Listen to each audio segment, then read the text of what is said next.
Aujourd'hui, on parle d'un sujet sensible. Et franchement, oui, ça peut faire mal.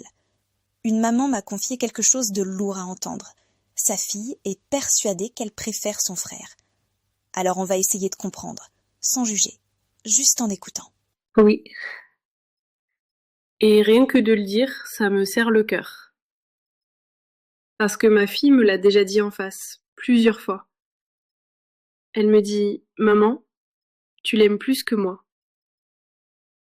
Et honnêtement, ça me brise. Ce n'est pas ce que je ressens, pas du tout. Et selon toi, qu'est-ce qui lui fait penser ça? Il y a des moments précis où elle le ressent plus fort?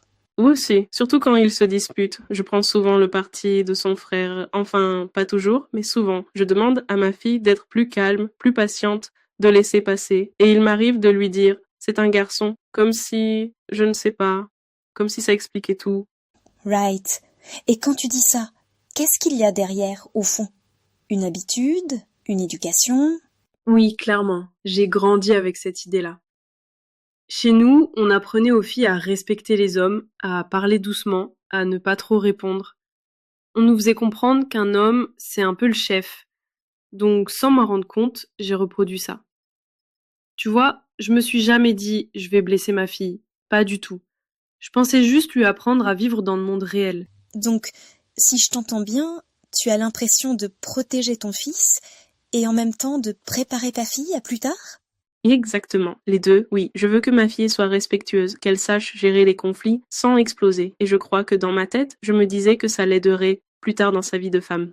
Dit comme ça, waouh, ça sonne dur. Oui. Et en même temps, ce que tu décris, beaucoup de parents le reproduisent sans même s'en apercevoir.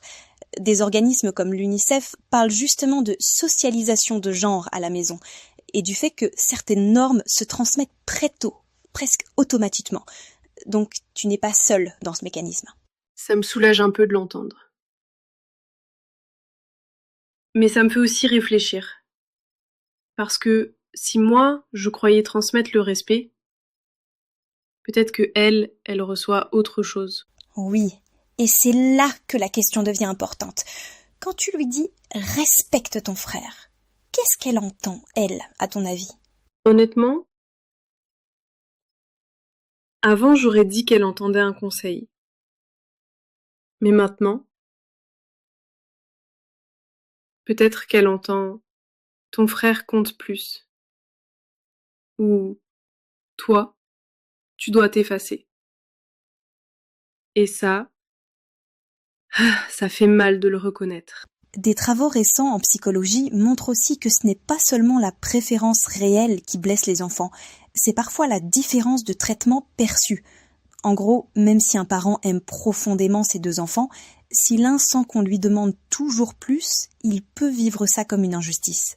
Oui, c'est exactement ça. Je ne l'aime pas moins, mais peut-être que je lui demande davantage parce que c'est une fille, parce que je la crois plus capable, plus mature. Je pensais être juste, et en fait, je vois que ça peut ressembler à une hiérarchie. Ha ha ha. C'est dur, mais je crois que j'avais besoin de l'entendre. Et c'est courageux de le dire, parce que reconnaître ça, ce n'est pas être une mauvaise mère, c'est accepter de regarder un réflexe transmis par l'éducation, puis de se demander « est-ce que je veux continuer comme ça ?» Oui, je crois que la vraie question maintenant, c'est comment réparer. Comment lui montrer qu'elle a autant de valeur, autant de place, autant de droits d'être entendue que son frère. Exactement.